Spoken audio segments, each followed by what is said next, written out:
வணக்கம் அன்பர்களே. இன்றைய பதிவு சித்திரை மாதத்துக்குரிய பலாபலன்கள். இந்த சித்திரை மாதத்துக்குரிய கிரக நிலைகளை பார்க்கும் பொழுது மேசமனையில் குழந்தைக்கு காரகன் என்று சொல்லக்கூடிய குரு பகவானும் தன்னம்பிக்கை காரகன் என்று சொல்லக்கூடிய சூரிய பகவானும் இணைவு பெற்று உட்கார்ந்திருக்காங்க. மிதுன மனையில் மனோ காரகன் என்று சொல்லக்கூடிய சந்திர பகவானும் ஞான காரகன் என்று சொல்லக்கூடிய கேது பகவான் கன்னி மனையிலும், கும்ப மனையில் தொழில் காரகன் என்று சொல்லக்கூடிய சனி பகவான் ஆட்சி பலம் மூல திரிகோண பலம் பெற்றும், அதே சமயத்தில் செவ்வாய் பகவானும் கும்ப மனையில் உட்கார்ந்திருக்காங்க. மீனமனையில் ராகு புதன் சுக்கிரன் இந்த 3 கிரகங்கள் இணைவு பெற்று உட்கார்ந்திருக்கு. இந்த மாதத்தினுடைய பெயர்ச்சிகள் என்ன அப்படின்னு பார்க்கும் பொழுது, இந்த சித்திரை மாதம் 10ஆம் தேதி, அதாவது ஏப்ரல் மாதம் 23ஆம் தேதி என்று செவ்வாய் பகவான் கும்ப மனையிலிருந்து மீன மனைக்கு பெயர்ச்சி ஆகிறார்.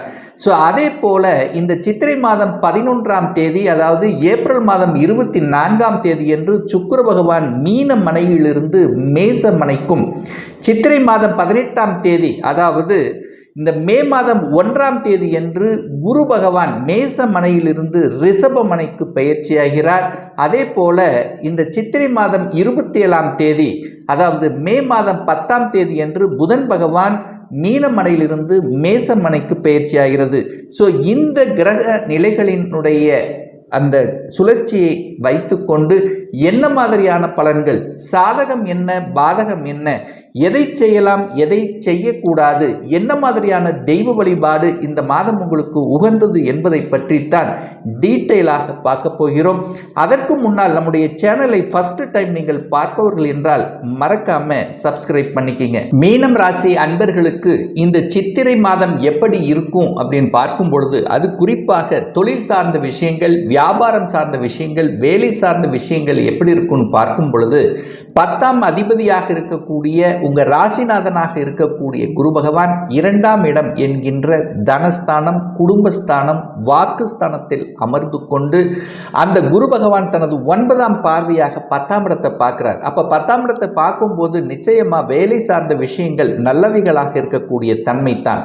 ஆனாலும் இந்த மாதம், அதாவது சித்திரை 18ஆம் தேதிக்கு அப்புறம் குரு பகவான் 3ஆம் இடத்துல போய் மறைய போகிறார். அப்போ 10ஆம் இடத்துக்கு 6ஆம் இடத்துல போய் அமர்கின்ற காரணத்தால வேலையில் சில அழுத்தம், பிரஷர்கள் வருவதற்கான வாய்ப்புகள் அல்லது ஒரு சில எதிர்ப்புகள் வருவதற்கான தன்மைகள் இருக்கிறது. அப்போ அந்த எதிர்ப்பு சார்ந்த விஷயத்துல மட்டும் கொஞ்சம் கவனமாக இருக்கணும். வேலையை மட்டும் அவசரப்பட்டு ஆக்ரோசப்பட்டு விட்டுவிடக் கூடாது அப்படிங்கிறத ஞாபகத்தில் வைத்துக் கொள்ளுங்கள்.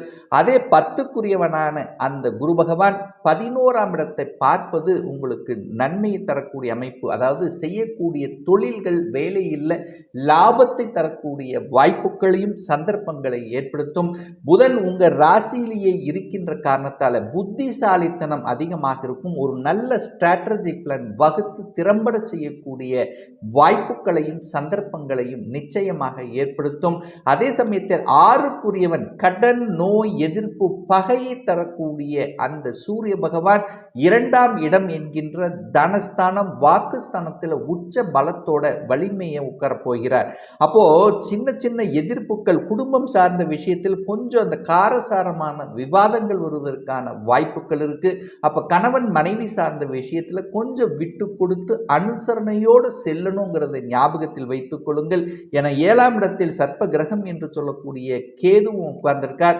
அப்ப ராகு கேதுக்களுடைய தொடர்பை பெற்றிருக்கிறனாலையும் அந்த சூரிய பகவான் 6க்குரியவன் குடும்பஸ்தானத்துல, அதாவது சூரியனுங்கிறது என்ன, ஸ்ட்ரைட் ஃபார்வர்டாக பேசுறதுனால சில சமயங்களில் கொஞ்சம் கருத்து வேறுபாடுகள் வருவதற்கான வாய்ப்புகள். கொஞ்சம் விட்டு கொடுத்து அனுசரணை சொன்னால் எந்த பிரச்சனையும் வரப்போவது இல்லை. 4ஆம் இடத்து அதிபதியாக இருக்கக்கூடிய புதன் பகவான் உங்களுடைய ராசியிலேயே உட்கார்ந்து 7ஆம் இடத்தை பார்க்கிறார் அல்லவா? அப்ப எதையும் சமாளிக்கக்கூடிய ஒரு ஆற்றலை தரும், சமூகத்தின் மீது அக்கறை ஏற்படுத்தக்கூடிய தன்மை, அரசு சார்ந்த விஷயத்தில் அனுகூலம் பெறக்கூடிய தன்மை, அரசியல்வாதிகளுக்கு ஆதாயம் தரக்கூடிய தன்மைகள் இந்த காலகட்டம் உங்களுக்கு சிறப்பாக இருக்கணும் இருக்கணும் அப்படிங்கிறதையும் ஞாபகத்தில் வைத்துக் கொள்ளுங்கள். அதே சமயத்தில் இந்த தைரிய வீரியஸ்தானத்தின் அதிபதியாக இருக்கக்கூடிய சுக்கிர பகவான் உச்ச பலத்தோட வலிமையா இருக்கார். அப்ப தைரியம் வீரியம் நன்றாக இருக்க போகிறது. புதிய புதிய ஒப்பந்தங்கள் கலைத்துறையில், அது பர்டிகுலரா கலைத்துறையில் இருக்கக்கூடிய இந்த மீனராசி என்பவர்களுக்கு புதிய ஒப்பந்தங்கள், அதாவது குறிப்பாக சொல்ல போனால் இசை சம்பந்தப்பட்ட, எழுத்து சம்பந்தப்பட்ட, கதை கட்டுரை எழுதுதல், இந்த மாதிரியான துறையில் இருக்கின்றவர்கள், ஊடகத்துறையில் இருக்கின்றவர்களுக்கு கூடுதல் வளர்ச்சி பெறக்கூடிய ஒரு நல்ல காலகட்டமாக உங்களுக்கு அமைகிறது. குழந்தைகளினுடைய நலன்கள் திருப்திகரமாக இருக்கும். குழந்தைகளினுடைய படிப்பு சார்ந்த விஷயங்கள், அவர்கள் என்ன ஓட்டத்தில் இருக்கிறார்களோ, எந்த காலேஜுக்கு படிக்கணும் என்று ஆசைப்படுகிறார்களோ அந்த ஆசைகள் நிறைவேறக்கூடிய வகையில் இந்த மாதம்ங்கிறது உங்களுக்கு இருக்கிறது. 8ஆம் இடம், அதாவது 8ஆம் இடத்தின் அதிபதியாக இருக்கக்கூடிய சுக்கிரன் பார்த்தீங்கன்னா உங்கள் ராசியிலே உட்கார்ந்துருக்கார். அப்போ சில எதிர்மறை எண்ணங்கள், நெகட்டிவ் தாட்ஸுங்கிறது அதிகமாக இந்த காலகட்டம் வரும். அதாவது இது கிடைக்குமா கிடைக்காதா, இதுக்கு போகலாமா போகக்கூடாதா, ஸோ இந்த மாதிரி ஏதாவது ஒரு நெகட்டிவ் எண்ணங்கள், அந்த வைப்ரேஷன் இருக்கும். அதை பாசிட்டிவ் எண்ணங்களாக வளர்த்தி கொண்டால் நிச்சயமாக உங்களுடைய எண்ணங்கள் ஈடேறுங்கிறதை ஞாபகத்தில் வைத்துக் கொள்ளுங்கள். பாக்யாதிபதி என்று சொல்லக்கூடிய அந்த செவ்வாய் பகவான் இந்த மாதம், அதாவது 10ஆம் தேதி, சித்திரை 10ஆம் தேதி உங்கள் ராசியிலேயே போய் அமர்வது உங்களுக்கு சிறப்பை ஏற்படுத்தி கொடுக்கும். அதாவது இப்போ எங்கே உட்கார்ந்துருக்காருன்னா 12ஆம் இடம் என்கின்ற விரயஸ்தானத்தில் உட்கார்ந்துருக்கார். அப்போது விரயத்தை கொடுக்கக்கூடிய இடத்தில் சனி செவ்வாயும் இணைவு பெற்றிருக்கிறதுனால நீங்கள் எவ்வளவு வர வந்தாலும் அதற்கு தகுந்த மாதிரி செலவுகள் வரக்கூடிய தன்மை. ஒரு சிலருக்கு இந்த 12ஆம் இடம் தூக்கம் அல்லவா, அந்த தூக்கத்தை கிடக்கூடிய தன்மை ஏற்படுத்தும். அலைச்சல் திருச்சல்களை கொடுக்கக்கூடிய தன்மை, அதுவும் குறிப்பாக இந்த சாஃப்ட்வேர் சம்பந்தப்பட்ட, கம்ப்யூட்டர் சம்பந்தப்பட்ட துறையில் இருக்கின்ற இந்த மீனராசி என்பர்களுக்கு கொஞ்சம் அலைச்சல் திருச்சல்ங்கிறது அதிகமாக இருக்கக்கூடிய ஒரு காலகட்டமாக இருக்கும். இனி இரவில் அதிகமாக வேலை செய்ய வேண்டிய தன்மை, தூக்கம்ங்கிறது கிடக்கூடிய தன்மையும் உருவாக்கும். ஆனால் அதே இந்த 10ஆம் தேதிக்கு அப்புறம் பார்த்தீங்கன்னா உங்களுக்கு பாக்யாதிபதி உங்கள் ராசியில் இருக்கிறதுனால நிச்சயமாக பாக்கியம் சார்ந்த விஷயத்தில் நல்ல அனுகூல மேன்மையை ஏற்படுத்தும். அதே சமயத்தில் இந்த தனம் சார்ந்த விஷயத்தில் இருந்து வந்த பிரச்சனைகள், தனம், அதாவது பொருளாதாரத்தில் ஏற்றத்தை கொடுக்கக்கூடிய தன்மையை உருவாக்கும். ஏன்னா அந்த குரு பயிற்சிக்கு அப்புறம் அந்த குரு பகவான் 11ஆம் இடத்தை பார்க்கிறார் அல்லவா, லாபஸ்தானத்தை பார்ப்பது சிறப்பு. அப்போ லாபங்கள் பெருகக்கூடிய தன்மையை உருவாக்கும்.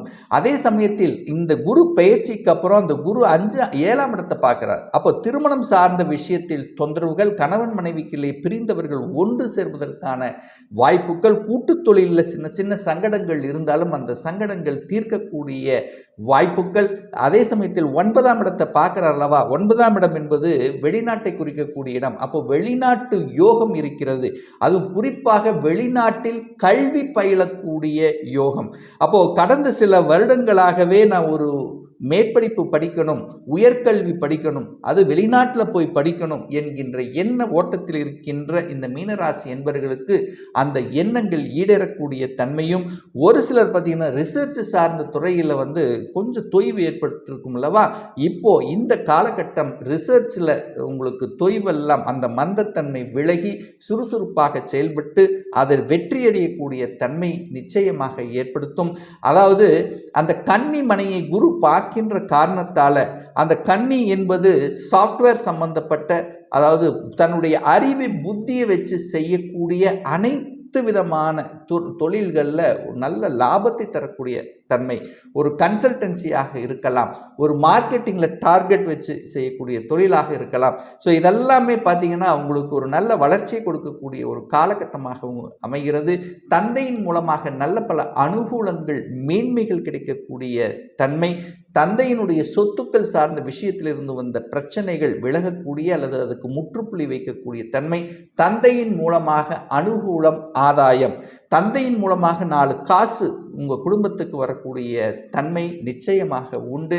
அதே சமயத்தில் தொழிலில் எந்த மாற்றம் வந்தாலும், வேலையில் எந்த மாற்றம் வந்தாலும் அந்த மாற்றத்தை ஏற்றுக்கொள்வதுதான் சிறப்பு. கோபப்பட்டு ஆக்ரோசப்பட்டு வேலையை மட்டும் விட்டுவிடக்கூடாதுங்கிறத ஞாபகத்தில் வைத்துக் கொள்ளுங்கள். ஒரு சிலருக்கு இந்த சச்சங்கங்கள், இந்த மாதிரி இதெல்லாம் கௌரவ பதவிகள் கிடைக்கக்கூடிய தன்மைகள் இருக்கு. அரசாங்கத்தில் இருப்பவர்களுக்கு திடீர் மாற்றங்கள், அதாவது அரசாங்கம் துறையில் இருப்பவர்களுக்கு உங்களுக்கு ஒரு பெயரை புகழை தரக்கூடிய அமைப்பு இருக்கிறது. கௌரவம் கிடைக்கக்கூடிய வாய்ப்புகள். இதுவரைக்கு அரசு சார்ந்த விஷயத்தில் எத்தனை உழைச்சாலும் ஒரு நல்ல பெயர் கிடைக்கலையே என்றிருந்த மீனராசி என்பவர்களுக்கு நல்ல பெயர் கிடைக்கக்கூடிய தன்மை. அதிகாரம் சார்ந்த துறையில் இருப்பவர்களுக்கு ஒரு நல்ல மதிப்பு மரியாதை தரக்கூடிய தன்மை. அரசியல் இருப்பவர்களுக்கு அனுகூலம் ஆதாயம் தரக்கூடிய தன்மையை ஏற்படுத்தும். ஒரு சிலருக்கு ஆன்மீகம் சார்ந்த விஷயங்களில் ஈடுபாடு, அதில் நாட்டம், சமூக பணிகளில் ஈடுபாடு, ஆன்மீக ஈடுபாடு இதெல்லாமே அதிகமாக இருக்கணும். எந்த கோயிலுக்கு செல்லணும், எத்தனை பிரார்த்தனைகள் வைத்திருந்தீர்களோ அந்த பிரார்த்தனைகள் எல்லாமே சக்சஸ் ஆகக்கூடிய தன்மை.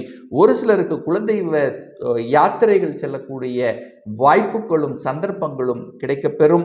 இந்த மீனராசி அன்பர்களுக்கு இந்த மாதம் ஒரு நல்ல தெய்வ வழிபாடு அப்படின்னு எடுத்துக்கொண்டால், உங்களுடைய ராசிநாதன் 3ஆம் இடத்துக்கு செல்றதுனால ஒவ்வொரு வியாழக்கிழமை என்று தட்சிணாமூர்த்தியை சென்று வழிபடும் போது நிச்சயமாக உங்கள் மனதில் என்னென்ன குறைகள் இருக்கிறதோ, என்னென்ன அழுத்தங்கள் இருக்கிறதோ அது எல்லாமே விலகுங்கிறதுல எந்தவித மாற்று கருத்தும் கிடையாது.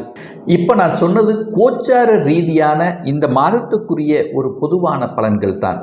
இன்னும் ஒரு துல்லிய பலன் வேணும் அப்படின்னா உங்கள் ஜாதகத்தில் கிரகங்கள் எப்படி இருக்கிறது, என்ன ஆதிபத்தியத்தில் இருக்கு, உங்களுக்கு யோகம் செய்யக்கூடிய கிரகங்கள் என்ன, எந்த டிகிரியில் அமைந்திருக்கிறது, இப்போ நடப்பில் என்ன தசா புத்தி அந்தரம் சூட்சமம் வாயிலாக நீங்கள் கேட்கக்கூடிய எந்த கேள்வியாக இருந்தாலும், அதாவது இந்த வருடத்தில் சொந்த தொழில் சுய தொழில் செய்யக்கூடிய விதி கொடுப்பினை நம்முடைய ஜாதகத்தில் இருக்கிறதா, அப்படி இருக்கக்கூடிய பட்சத்தில் எப்போ நம்ம சொந்த தொழிலை செய்யலாம், இப்போ நான் +2 முடிச்சிட்டேன் என்ன கோர்ஸ் எடுத்து படிக்கலாம், அதற்கான விதி கொடுப்பினை நம்முடைய ஜாதகத்தில் இருக்கிறது, எப்போ திருமண தடை நடந்து கொண்டிருக்கிறது, எப்போ இந்த திருமண தடை விலகும், எப்போ குழந்தை பாக்கியம் கிடைக்கும், எப்போ நான் வீடு கட்டக்கூடிய அதிர்ஷ்டம் யோகம் இருக்கிறது, இது போன்ற கேள்விகளுக்கு துல்லியமான பலனை நம்மால் கூற முடியும்.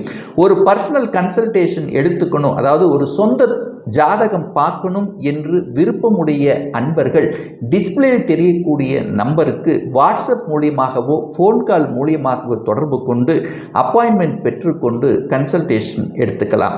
நிச்சயமாக இந்த பதிவு ஏதாவது ஒரு ரூபத்தில் யூஸ்ஃபுல்லாக அமையுங்கிறதுல எந்தவித மாற்று கருத்தும் கிடையாது. நம்ம சேனலை ஃபர்ஸ்ட் டைம் நீங்கள் பார்ப்பவர்கள் என்றால் மறக்காம சப்ஸ்கிரைப் பண்ணிக்கிங்க.